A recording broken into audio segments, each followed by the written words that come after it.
It's been a while since we've done this, and it's kind of a problem. I kind of like doing this. It is a problem. This is fun. But now's the perfect time because there's just a lot to unpack from Thursday. It's a great time. It's a bad time. It's an upsetting time. It's all of the things right now. Yeah, it's not a great time. I mean, I definitely thought that, there wasn't much hope, if they got to St. Louis. But, I did pick them against, personally, okay, I know I made a bracket. And this was, right after the Notre Dame loss. I was like, dude, fuck. This team, historically, back in, 23, when this team would lose, they would come back and, would really lay it on to the other teams. This year wasn't really like that. I mean, they had a bad game, and they followed it with, a slightly better game. And I was a little worried kind of coming from the Notre Dame series because Notre Dame, I don't want to say that they played terrible. I think, obviously, the first game with, Soulier's, mistakes and stuff, it made it hard, and they got behind. And it's Notre Dame's, that one team, you let them into the game, they're just going to, shell you defensively, the rest of the game, and they're going to beat you 2-1 or 2-0. They're, a less skilled Mankato in a sense. They don't have much offense, but you let them get a goal and get ahead, it gets really hard to get back. And I think that kind of played into my decision making, when I made my bracket. So I made two. I made one with the hypothetical that we played Mankato in the first round. I didn't think there was a way we'd get out of that because of the way Mankato plays against skilled teams, and we saw it perfectly to a T against Western. Yeah. That was a shocker. I mean, yeah, they lost, but I mean, they had every way to win that game, and we were going back and forth in the game. If they could just complete a pass or two, they would put the puck in the net for sure. And that kind of went into how I made my bracket. So in my first one, I had us losing to Umass, and in my second one, I had us losing to Mankato.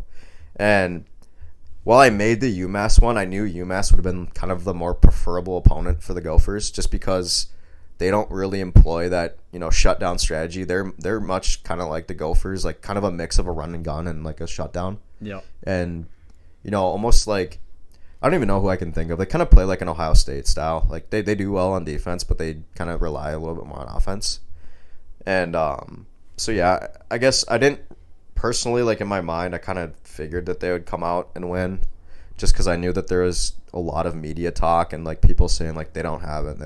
And we were coming into that flat. We didn't have a great end of the season. And you got 17 days off. And we weren't going into it with a strong amount of confidence.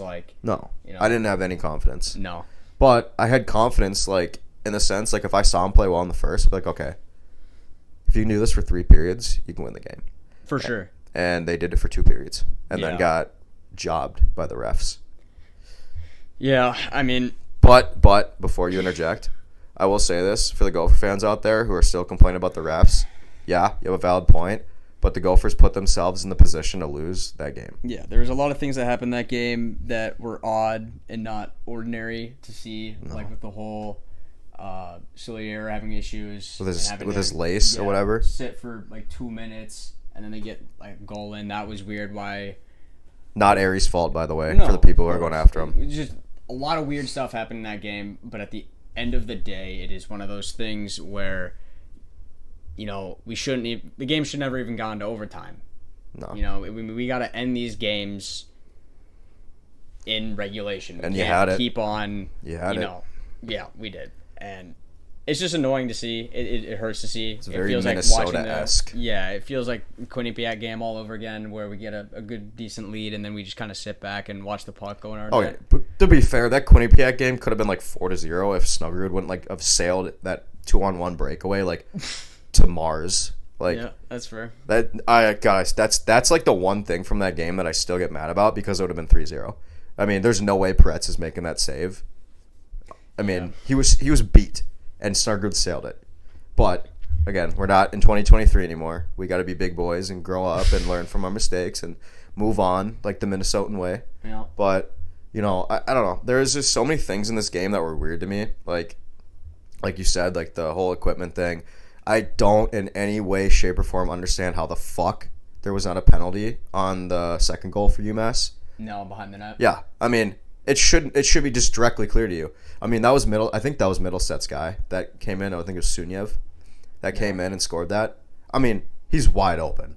Like, you didn't see that all game, and you see him go tumble. Mm-hmm. Like, come on. You have to call that. Because here's the thing, is like, besides the fact that they didn't have a good third period, that changed the momentum for the entire game. Yeah, I mean, look at what happened after that. After that, we got stuffed in our own zone. It's 3-2, and then the equipment issue happens, and it's 3-3 off of a tip. And then literally not even, 3 minutes later, it's 4-3 off of another great tip. Yeah. So it's like I said, I mean, and I'm going to talk about those tips a little bit because they're kind of sick, but that's like one of my biggest gripes about this Gopher team this year was the shot quality. Like, they took so many shots, but it was almost like they wanted to snipe every single shot. Yeah, and I think that's a problem the Gophers have had, is a mix of not shooting the puck enough or shooting too much where the shots aren't going to be like impactful enough to matter. I mean, yeah, I get that. That was just kind of like the whole thing. It's like, you see other teams do it, and it works for them. Like, one of my thoughts in my head this year watching this Gopher team was, it was like so easy for the other teams to score, but it was so impossible for us coming down like the line. Like, there were so many chances, like 2-on-1s, breakaways, and everything. Yeah. It was just like they couldn't finish, and that was like the whole thing. It's like, my whole thing, like, on the shot selection is, like, take shots that you are going into traffic and it's tough to see for the goalie. Because it's like, yeah, you got Snuggerud who can pack a pound on his shot, but he's not going to beat the goalie every time. You're going to be way more effective chucking a puck into traffic, and it's either going to tip in or it's going to go on a guy's stick and he bats it in. Like, and we saw Umass do that with those 2 goals, and, that's just one of the things that I'd like to see more of next year. And with, departures, like, Snuggerud's gone, Wood's gone, Rinzel's gone, and Moore's gone. I mean, I think depending on who's brought in, I think there's a chance that we see a little bit more of that, since there's going to be less skill to rely on, where there's not going to be that many guys who can just beat a guy. Yeah, I almost think that could be interesting to see, like almost beneficial to see a group of guys who isn't, skill heavy, full of we've had such great rosters on paper for the last 4 years that I think maybe a roster that isn't just chock full of draft picks might be interesting to see. Well, and that's the thing, is there I think that the replenishment or the replacement's still going to be draft guys. Like, yeah, I mean, probably one of my big guys I think is on my watch list is Adam Isley, who went into the portal this morning for Mankato. He's a top line guy with Grill and Pitlick. I think just the timing of it is a little suspicious. Like, the morning that the Gophers lose like 100-something points, that he enters the portal, and I don't know, that's a guy I'd watch out for. And honestly, a guy that in any other year with the Motzko team, I would say there's no chance. Yeah. But Motzko is going to have to be rather aggressive this offseason replacing this talent. Like, obviously, I know he's got the CHL to go to, and there's a chance that Denver's coach goes to the NHL with the Flyers job or whatever, whoever they end up with, because I know they hired an interim guy in the meantime. But David Carl's NHL ready, and nobody can tell me otherwise. And Mikey Burchild's a guy on there that I'd like to be on a Gopher, to have a Gopher M on his chest. But it'll be interesting to see it. I mean, but yeah, looking back on the UMass game, I mean, I just think there's like let's be so for real. Like, that call behind the net was egregious. Yep. The overtime trip was egregious. Yeah, and I've seen a lot of people like, it was a trip, it wasn't a trip. Yeah, a lot of the guys saying it wasn't a trip is a Massachusetts guy. I'm just telling you that right now. I've looked at it plenty of times, and I mean, his stick directly hits his skate blade. Yeah. And whether or not that was the direct result of him tripping, there's no ref on this planet that'll be able to pick that out. Exactly. So like, it's like, yeah, I get like, let the boys play, but you've let the boys play in 2 different scenarios where it's led into a goal for the team. There's always an extent to that. I mean, if that's the standard you're going to set it for everything. Hockey, I mean, then why there was one call that pissed me off earlier in the game. It was an interference on, I don't know, I think it was Thomas, but he like hit the guy barely, and hit him in his obviously arm. Massachusetts didn't score on that, but like, it took away 2 minutes from our guys to go put the puck in the net. And that was when the Gophers were playing really well. Like, Like, the first goal was I gotta remind myself, what was the first goal? Oh, that was the Snuggerud slap shot, or the one-timer. The second goal was... Who was that? Do you remember who had the second goal? I'm blanking right now. But I know Kurth had the third. Kurth's goal was sick. That was the feed in front. He just went right to the crease. Yeah, I mean, all of our goals were good. It's just, and then Snuggerud's fourth one was another slap shot. Yeah. But... Or no. Snuggerud's last goal wasn't a slap shot. He just went right to the... I was happy to see Snuggerud put some pucks in the net in the tournament. Yeah, I mean, going into this tournament, he had 1 point in 7 NCAA games. He had a goal against Canisius. It was that opening round game where they won 9-2 or something like that. And he had a power play goal, so whatever. I don't consider that. You got to be a game changer, and I'm glad that he's gonna go out on that note. But I'm you would have liked to see more of it last year. See him on the Blues. So we'll definitely be seeing a lot more of him as a. Oh yeah, I mean he's a great kid, and he's a great player. I mean he's just you got to give him a lot of credit. I mean he did so much for this program. Coming back for second and third years was huge for this program. Kind of setting a standard for the guys coming in. The NHL is the ultimate goal, but you're committing to a program, and that M on the front means a little bit more than you think. So yeah, I like that he stuck around for an extra year. And you got to give that. He obviously didn't need to. Yeah, I mean, and you gotta thank Faber a little bit for kind of that whole thing, because Faber was the same way. He was telling guys, you definitely stay for 3 years, figure yourself out, don't rush the paycheck, and I mean, Snuggerud was such a valuable part to this team for the last 3 years, especially in 23. Just that line itself was insane. Yeah, and I mean, just going to the games in person, everyone was waiting for announcer to call his name for the introductions. I mean, everyone at the school loved him on the team, so definitely gonna be missed. Yeah. Something I really want to talk about though is the talk going around about Motzko. It's not really sitting well with me. I mean, I don't I'm gonna explain myself, because I know I kind of come across sometimes on my tweets as super anti-coach and stuff, but when I talk about leadership issues, I'm talking more about the fact that we had 6 captains this year, and I didn't see one guy stick out to me as a leader. Obviously you don't go in the locker room and see that, and I'm sure somebody's gonna DM me oh, you fucking idiot, obviously Kester was the leader, and I mean I don't know, but you could see it in 23 with Faber. You could see him on the bench when they pan the bench, he's talking. You just didn't really see that, and obviously I've talked about coaching sporadically throughout the year, but I'm not even really directly kind of hitting at Motzko. Look, Motzko's a great coach, and he's a legend of the game of hockey, and especially college hockey. I mean, he's been a coach on a national championship team. I think again, we're just fans. I don't have the access to the statistics. Also, shout out to all the accounts that follow Gopher Hockey that make our life so easy, that tweet this stuff first that we could follow onto, and so I'm just more knowledgeable. But I think he was a coach on the 2002 team, 2003 team maybe. I know Hastings was, but is Motzko a perfect coach? No. I mean, I look back at the 2023 game, and I can point out a lot of flaws from the bench decisions. Yeah. I think sitting Faber was your first mistakes, and I know Faber came out on a pod on the Spit and Shigless podcast and was it was a matchups thing, blah blah blah. But it's you got to make those adjustments, and that's one of the things that his team haven't been really good at. Making take too. And if we win that game, half the people wouldn't even know that he wasn't on the ice. Yeah, so exactly. Only because we lost doesn't matter. Which I guess for sure. Is there some point to it? There is, but. And I know that the whole shell up thing too. I know people are saying that there was a shell up this year, and I really don't think that there was. I think that, and what happened was it was just a case of the Gophers this year. Is you don't play a full game. The third period's the most important game. The Gophers come out in the first and second fly, and then just sit on their ass the fucking third period. I also think it's easy for people who don't really know the locker room of a team to be able to say oh, this happened, so it's Motzko's fault. Well, at the end of the day, the players are the ones on the ice. Yeah. So exactly. There's a lot that you can do take. as a leader on the ice to motivate your team and do things. Yeah. That, Motz isn't on the ice. Sometimes it's the guy next to you on your line saying come the fuck on, let's get something going. Sometimes that matters so much more than your coach saying it. Mm-hmm. Yeah. I mean, look at us. I mean, mid-20s. I hate being told what to do.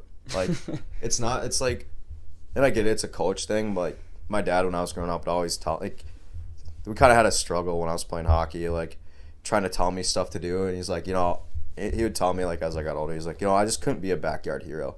And I think for a lot of people, it's like listening to the same person tell you something, right? Gets a little redundant, and having new people around like tell you what to do is one of those things that really helped me. Like, I'd have like, I don't know, not anybody in my family, but like a family friend. He'd be like, "Hey, buddy, I think you should have your stick on the ice a little bit more," and stuff like that. Like, obviously, I kept my stick on the ice. Come on now, but just stuff like that. And I think that from a coach, that gets really tough. And I don't think people also consider how tough it is to be a college hockey coach in the world that we're in with NIL. Yeah, I mean, you're dealing with a bunch of 20-year-old guys on a college campus. I mean, there's so much more to it that, being able to connect with players is tough. And one thing that I'd like to see from the Gophers next year and the coming years is just, like, more of those strong leadership style players that, like, just by looking at them, and how they're interacting on the ice and just the culture coming from the team is,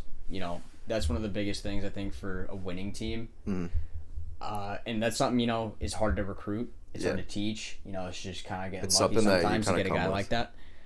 On top of that, I'd also like to just see some adversity from the team in general. I think that we're definitely a momentum-based team, always have been. When we're winning, we're winning. You want to see adversity? This team saw adversity all year. I mean, in games where we're caught flat and being able to turn that around. Oh, yeah. So to be able to counter adversity. Okay, yes. I gotcha. But no, like I was saying, like, people don't understand how hard it is to be a college coach. Like, especially in the playoff format that we have where it's one and done. Like, that's like one of my biggest gripes towards the NCAA is that they're one and done. Now, I get it doesn't make financial sense for the NCAA to have sets of threes and stuff, but like I'd like to see the national championship as a best of three, because like when's the last time we've truly saw the best team win?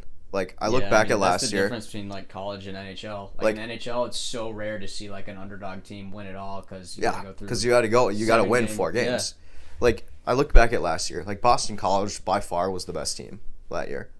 I mean, just the way they played, everything like that, and then they lost to Denver. And you can't discredit Denver. I mean, they're always going to hang. Like, they're honestly probably my pick this year to win it all now if Western keeps this up and loses to Western, or to Mass, because they're down 1-0 right now. Maine's out.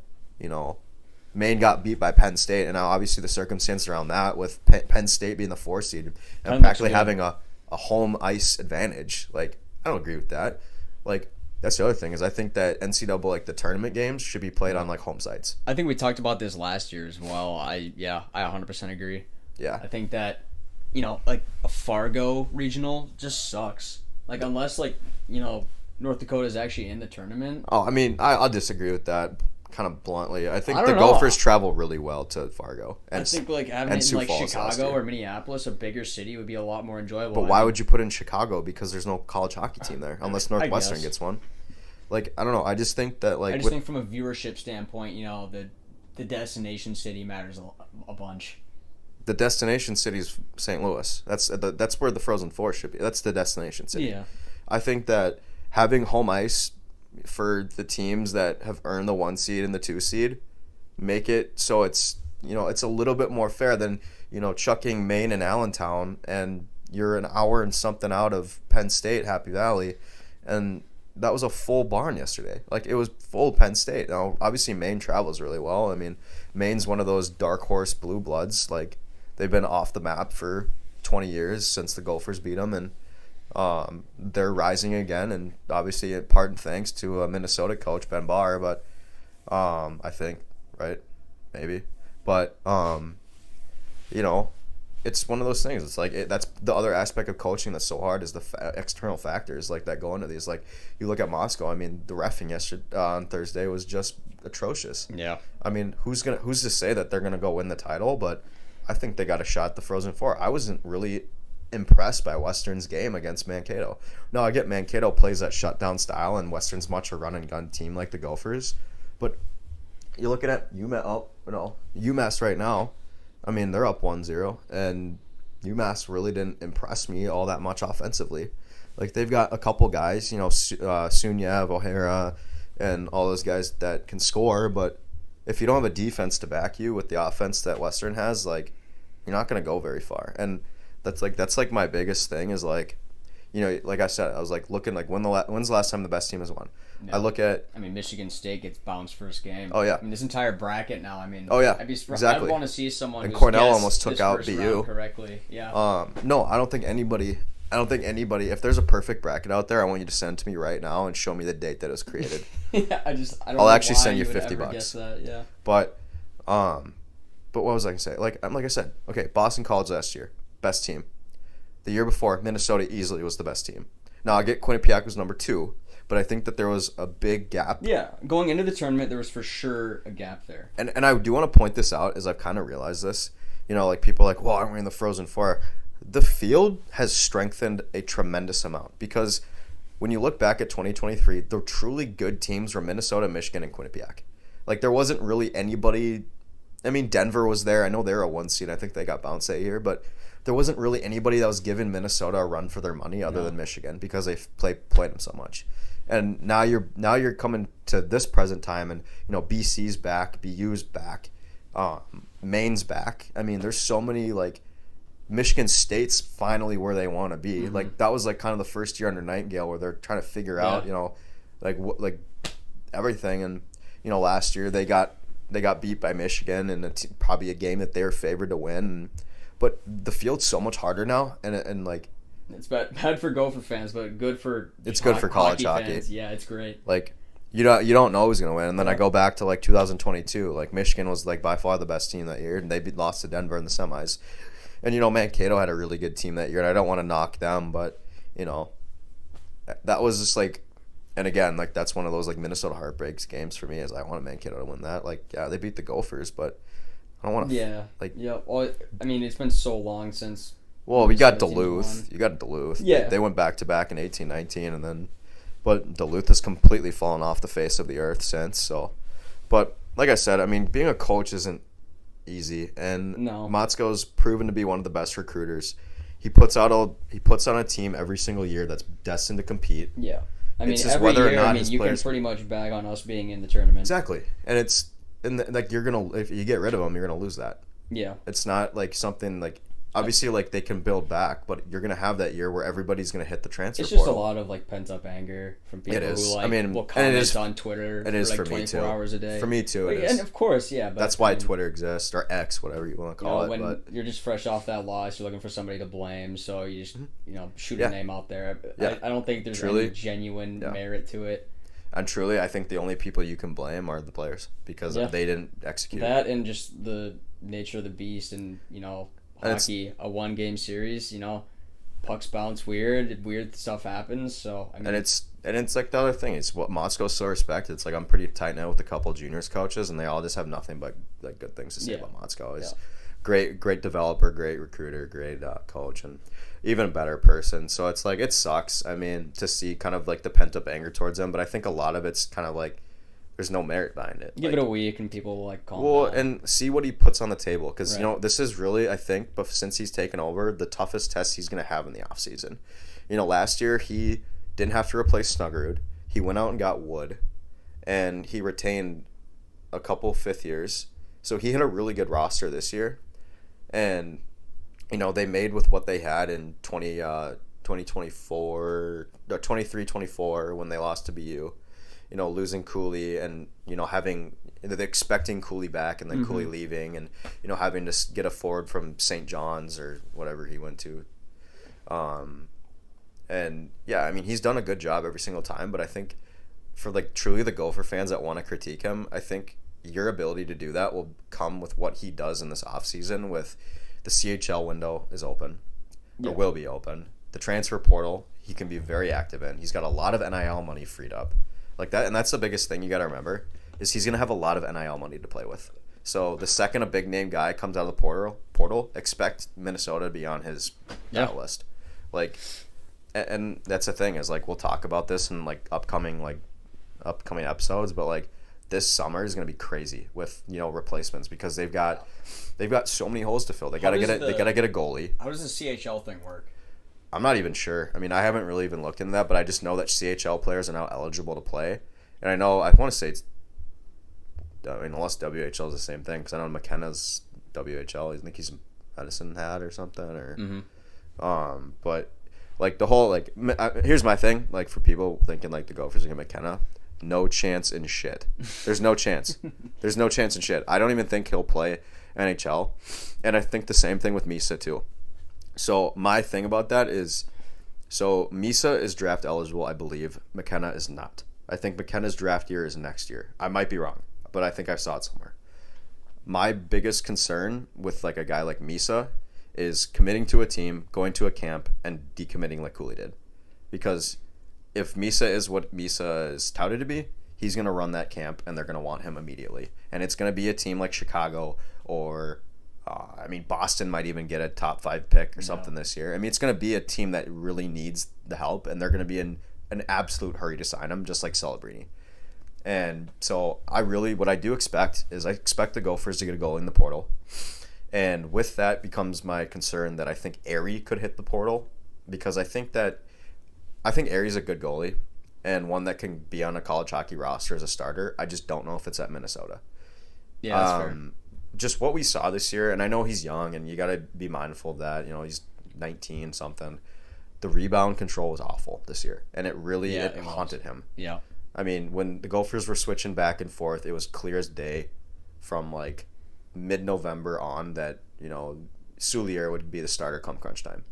And then, you know, Soulier has that, you know, letdown game against Notre Dame, and you're kind of like questioning, like, you're really in a rut here because you don't know if Soulier is like where do we go from falling off the face of the earth or what. But, you know, and that's maybe just speculation. I think he's one guy I'd keep an eye on. Another guy I'd keep an eye on is like Max Rudd. He's not, I don't want to say he's redshirted or not, but he didn't dress at all this year, I think. And then Begley, I don't think will dress this year, or I don't think he did.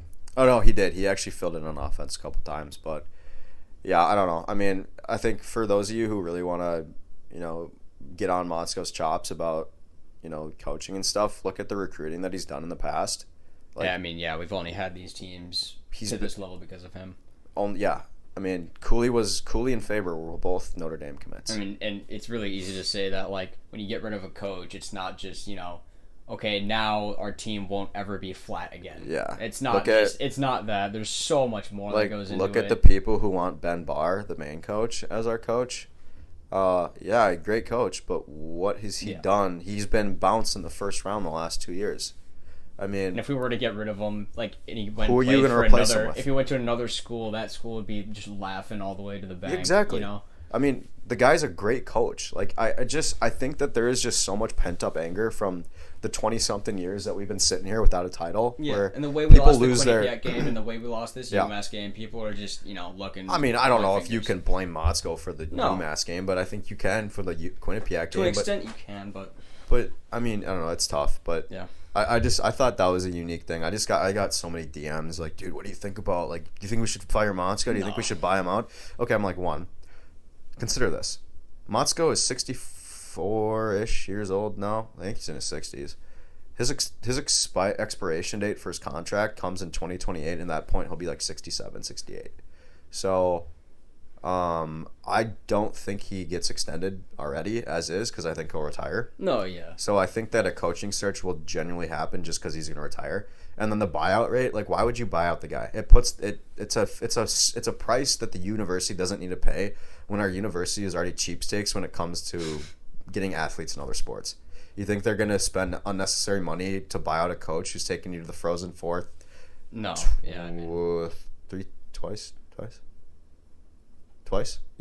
Twice, and has had winning seasons every single year, has put the best product on the ice. No, there's no fucking way. Like, I think people lose their grip of sanity, like, when things don't go their way. It's fine. We are Minnesotans. So, it's completely normal for our. Western tied it, and they've got looks like a 5-minute major or a double minor, but I just thought the Motzko talk was a little goofy. I mean, like I said, I've chimed in on it a little bit, but like, not in the sense where I'm like, dude, fire the guy. I'm like, dude, get your head out of your ass sometimes on some of these decisions. Yeah. Like I get, like, you know, Faber came out on that podcast and was like, yeah, it was a matchups thing, like, whatever. I mean, you got to make in-game adjustments, right? Like, that's my biggest gripe, is like some of like the in-game adjustments that are made don't make sense to me. And I'm not a college hockey coach, so it's Right. like, what am I gonna do? I mean, we only hear about the times it didn't work. We don't really hear about the times it did work. Bingo. So, honestly, moving into the next piece of information to talk about are the departures today. Yeah. Unless we've already talked about them. I don't think we have, but looking ahead, like, you're gonna be playing next year without Rinzel, Moore, Wood, and Snuggerud. So you got holes to fill. So obviously everybody saw that Wood and Rinzel signed Rinzel and Moore signed as a package duo this morning, and that was kind of expected that they would. Hawks. Yeah, to the Hawks, and I would say I was surprised that Moore signed, and I want to talk about that a little bit. I'm because almost even surprised Brinzel signed. Like, I mean, he could, but I would he not definitely be was at ready. all surprised to see him stay another year. Yeah. More, I was shocked to see go. Yeah, and I think like Moore really never took over games, and that was the biggest thing for me. Like, Yep. he had the speed and he had the skill, but Yeah, it was yeah. never like what Cooley did. And I get like No. that was like the thing that pissed me off. Like, it was like people would always like be like, "Oh, Moore's gonna be the next Cooley." I go, "Do you understand how good Cooley was?" Yeah. Like, putting that expectation on a kid, no way.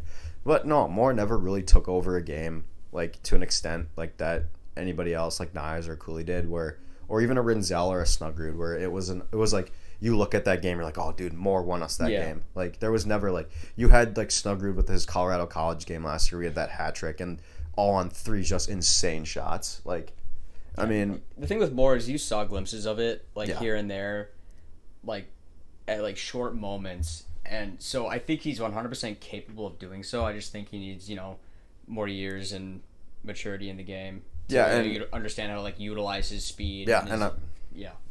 And I'm sure he's gonna play his debut game, and I think it's against Utah, so he'll be playing against Cooley.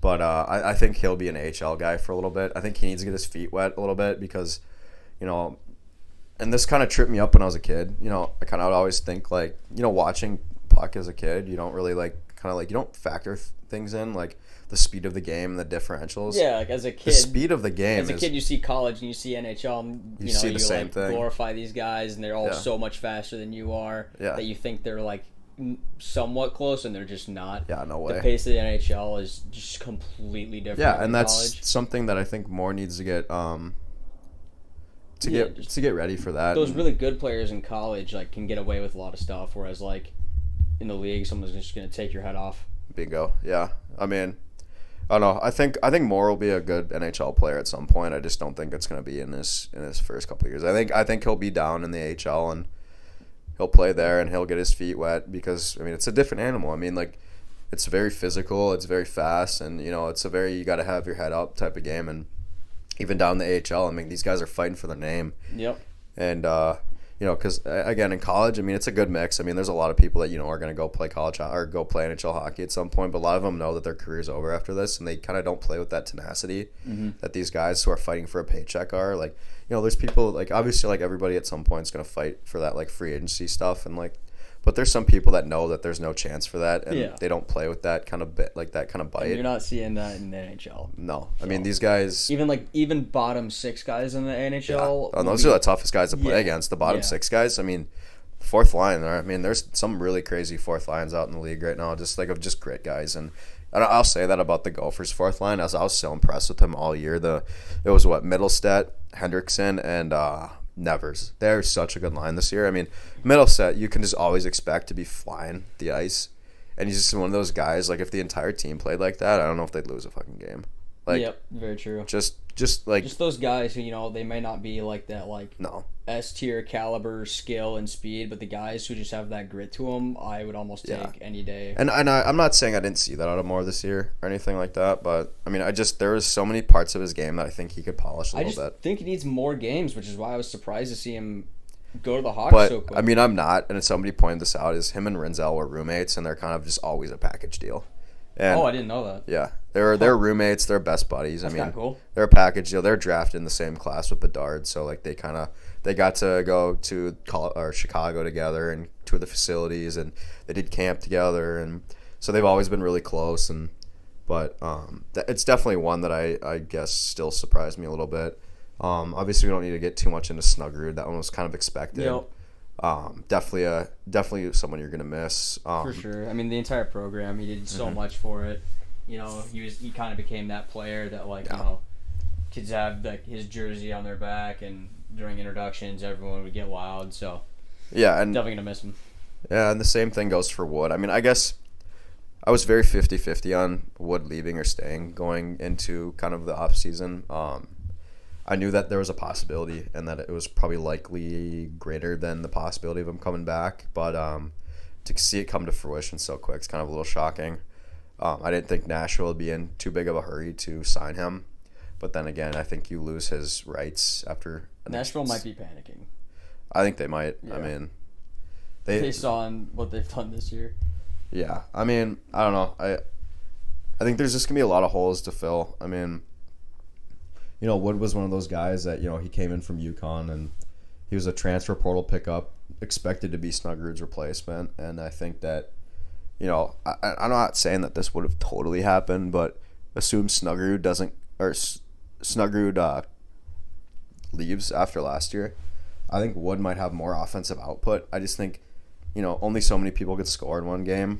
Yep. And Wood was still a point per game guy. So I guess if you're looking at that as an NHL GM, like, okay, he was on a team that was peppered with talent and was still a point per game guy. I mean, point per game is like a hard thing to do. Like I saw who was it? It was Isley and some kid from Ferris State went in the portal this morning. And they said it was Ferris State's leading goal scorer. He had 7 goals all year. It wasn't point per game. He was like 7 goals, 20-something assists. Like, that's crazy. Like, I know Wood wasn't like Didn't Snuggerud have like his all-time best goal season this year? I think he was 20-something. 21, 22, 22. Like that? Yeah. But, you know, it's I don't know. Like I said, I'll keep a watch on, you know, next year of who I don't know. Like I said, I mean, I think next year is going to be a really telling point for I think we're going to have a lot to talk about this summer too. Yeah.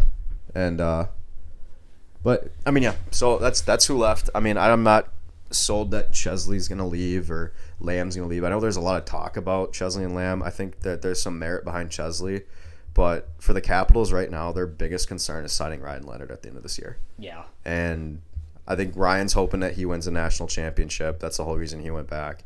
And I think that BC really has the team to do it. I mean, we saw them lose to Northeastern a couple weeks ago and like actually truly an upset.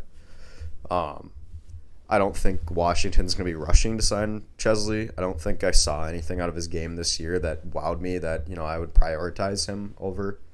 Well, there's actually nothing. If I'm Washington, I'm getting Ryan Leonard in a Capitals uniform as soon as I can. Yeah. And I'm not going to hope that he loses, but I mean, you want to get him as fast as you can because the Capitals are the best team in hockey this year, and adding Ryan Leonard to your team is only going to make you stronger. I'm shocked how good the Capitals are this year. Yeah, I mean, it's only fitting if Obi isn't it only fitting?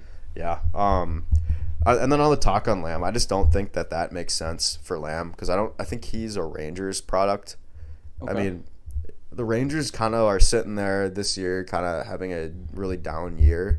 Yeah. Where I mean, that's where it makes sense, I guess. I mean, they're not going to be a playoff team. I don't believe. No, I mean they're at the spot where they got to decide if they want to bring guys on or if they just want to let them sit and kind of delay it off a little bit. I think that's definitely more on the Rangers' end than it is Lamb's end. Yeah, no, I mean it's always on. I don't know. If I'm Brody Lamb, I'm staying another year. Seeing where it takes you, you're gonna have the opportunity to be a first line, second line guy, and really put up points. And like I said, like what I was saying with Wood is like there's so much talent on the team that it's hard to like have one guy take over games, and when you do have one, that's really your telling point. Like, okay, this guy's ready to go play in the NHL.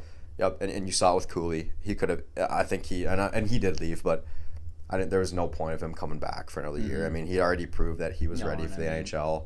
Despite Matthew Nye's success, I mean, he's doing great. Matthew Nye's was clearly NHL ready, and now we know how Snuggerud is, and and I even look back, like Ben Myers when he left, I was a little skept, but he's kind of sat in the AHL for a while, but he has a goal.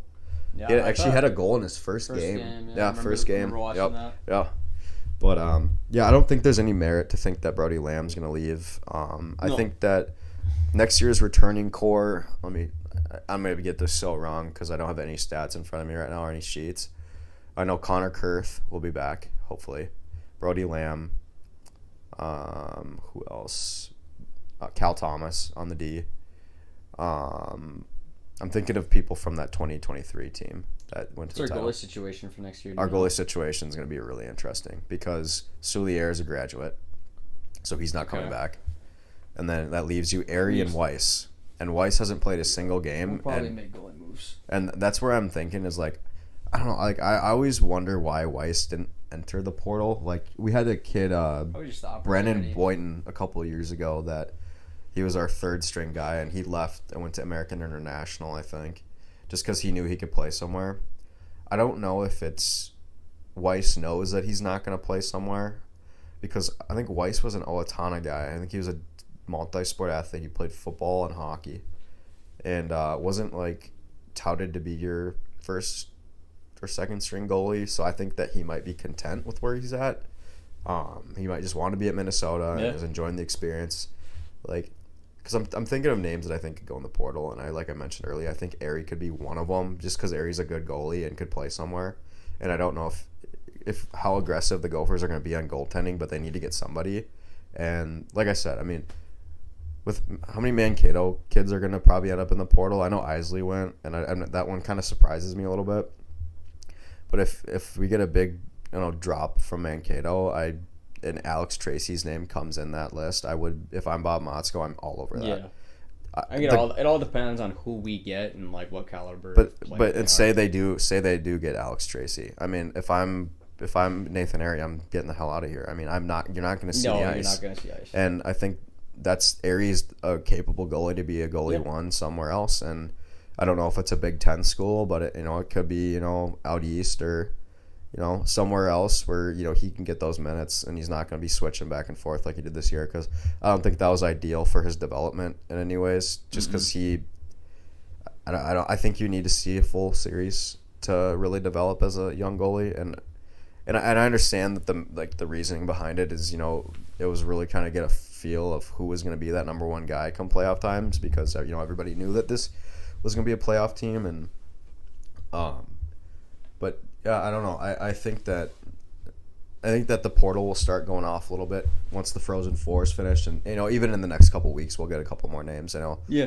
People are just dropping in now, and I would not be shocked in the slightest for the Gophers to sign a portal guy within the next 2 weeks. Yeah, that'd be interesting. I am very curious to see how that kind of rolls out, because I know that there's going to be a lot of turnover everywhere, and then with the NIL money freed up, I mean, obviously I don't know the rules. I also think it depends on how public was this information about the guys that were moving, and like the people who were signing, like did Motzko or anybody know? And I think that all comes into consideration with like how fast we start filling the roster up again. And the other thing I don't know, and this is just me, like I don't know how it works. If how much say another team can like convince a guy to go in the portal. I don't know if that's like a no-no. I'm sure there's. I know it's like under the table. Like I know with I think with Yzerman there was a lot of under the table movement. Like I know obviously like the whole thing with his dad having cancer and stuff, and that played a huge factor in it. But I know BU offered him a hefty NIL deal for that. I mean, I want to say it was. I'm not even gonna say what I think it was, because I don't want to be like that wrong, but. Yeah, I don't know. I just think that if the Gophers can really utilize the NIL money they have freed up, they can put together a really good roster next year, because I will say this freshman class really impressed me with Paulson and Ziemer especially. I think Paulson kind of showed glimpses of what he was in the USHL or with Dubuque. And then Ziemer he just kind of looks like Matthew Nyes a little bit sometimes when he plays. Like he's driving, he's not scared to, get hit and get dirty. And I think we need more of those guys. We need some more blue collar. Yeah. Yeah, big guys that'll get in the corner and throw the body. And that's my opinion. Like kind of like. Which that's not our scheme, but no, it's not, something you need on every team. I think like the mix that if I was a coach in college hockey, and I had say in a perfect world, I'd want 2 lines of hardworking blue collar guys that have skill and like a good mix of it, kind of like what Denver has. And I'd want 2 lines of skilled guys, because you can cycle, and I think it confuses the other team because they don't know what they're gonna get, and you can kind of mix it up as you go.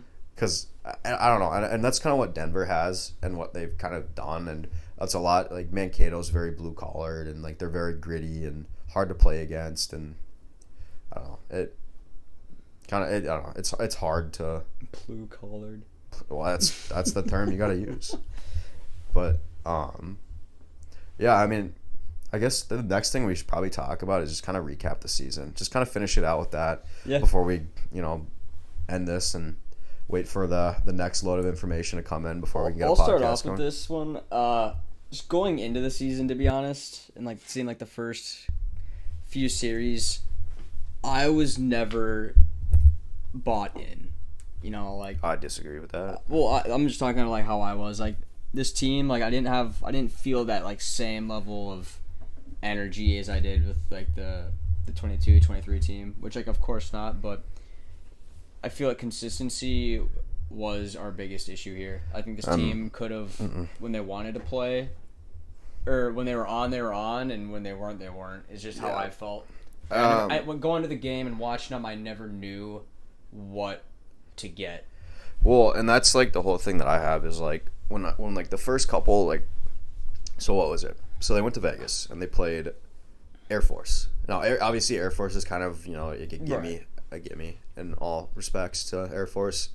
And they blew them out of the water. I mean, our offense really shined and they dominated that game.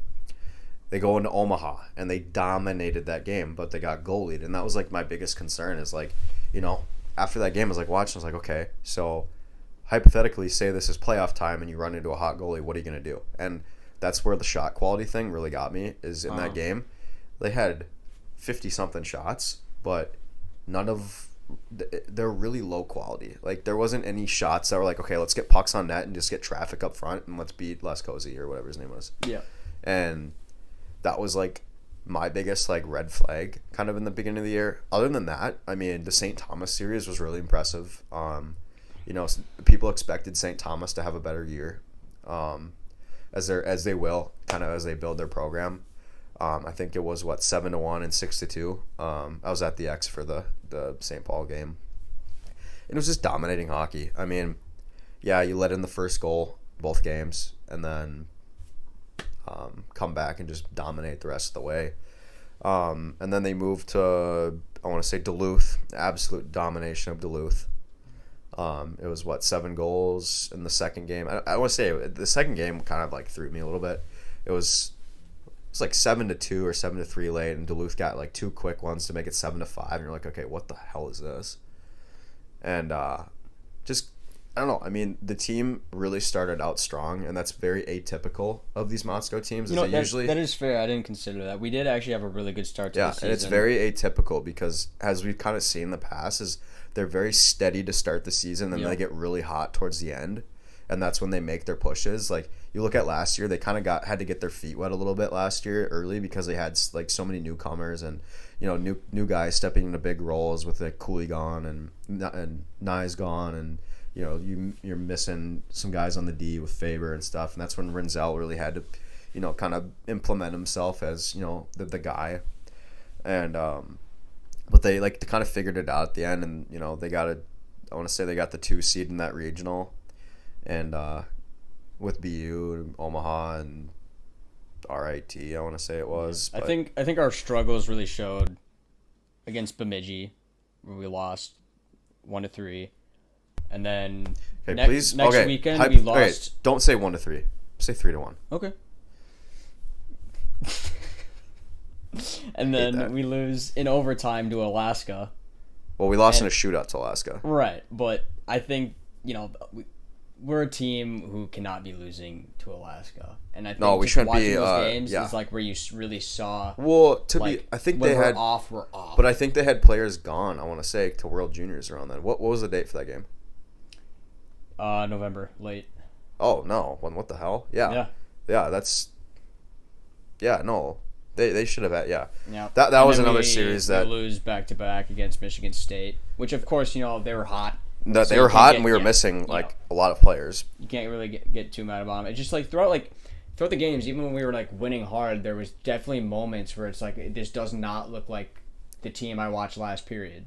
Yeah, and that was like I said. I mean, I'm pretty close knit with people around the Gopher Twitter community, and I think the biggest things that I got when people DM me is like, okay, this team looks so good when they're on, Yeah. but like they just turn it off so fast. I think that is pretty much what encapsulates the Gophers' entire year. Yeah, I mean they're the best 2-period team in the country. If there's a caption I can give the team is they're the best 2-period team in the country. They had a couple really good 3-period games. Michigan, that Michigan series was one of them. The one at home. Ohio State. Well, Ohio State they kind of had a floppy like the one at home. They had a floppy kind of first period and then they got it going and I don't know. I mean, like I said, 2-period champions this year is my opinion. 2-period champions. But yeah, I mean, but looking at like next year and stuff, I know next year on the non-conference schedule, we've got Boston College. I think it's in Chestnut Hill. Okay. We've got North Dakota in Grand Forks, but North Dakota's coming off a coaching change, so I'm curious how that plays out. Yep, that'll be interesting. We've got the Bulldogs at home. That'll be fun. And there's got to be one more in there. I'd really like to see them get like, and this is like a shout out to the Mankato people. I'd really like to see them get into playing Mankato because those games, just those interstate rivalries are always and that's one of my favorite too because like St. Cloud's St. Cloud's off right now like their game. They're good, but like Mankato fans are just rowdy. Like seriously, those games and it's such crazy. a great city to be in. Like it's one of my favorite. Like and it's slept on. I think going down to Mankato. I mean, I don't know, go to Rounders beforehand, go to pub or something like that. We went to a game down there a couple years back, and that was walking in there with Gopher jerseys on. I mean, that was not a friendly greeting. You were priority. Also, number one. I also like that they serve liquor at their game. Yeah, and it's like $6 a drink, and I'm cool with that. Like, I mean, my drinks are more expensive at Cowboys, so. But no, that's one I'd like to see, and honestly, I mean, I think getting those Eastern schools in going for it. Oh, and they got Denver next year at the Hall of Fame game at the Ball Arena. I don't know when the date is for that. I don't think it's been set yet, but I know it's around Thanksgiving. So yeah, got an exciting schedule next year. But I'm very curious to see how the roster kind of plays out. Yeah, and I think we'll definitely talk about that. And we'll know within the next couple weeks and a little bit more. I mean, we'll see if Chesley signs. We'll see if Lamb signs. I know signings can come in the summer when these guys go to like camps and stuff. And but the class coming in next year looks pretty good. I mean, you got Mooney coming in next year, who's Logan's cousin, and it's yet to be seen. I mean, new guys coming in are always fun to watch, because you never really know what you're going to get, and that's this isn't a really highly touted class. No, a lot like this year's was, and honestly, this year's class really impressed me in different ways. Yep. Just they're older, obviously, and I know that's Motzko's whole thing is he wants to get older kids coming in. He doesn't want them coming, right from high school and. Or wherever they play at 18 years old. He wants them to and they're 19, 20, 21, and he's getting them. And I'm very curious to see how that works. I know Moore that's coming in is a 2007, I want to say. I don't know. It's crazy to say that, but and then Mooney is an 06, I think. But I don't know. But I don't know. There's going to be a lot to talk about going forward, but definitely something to keep an eye out as the weeks come.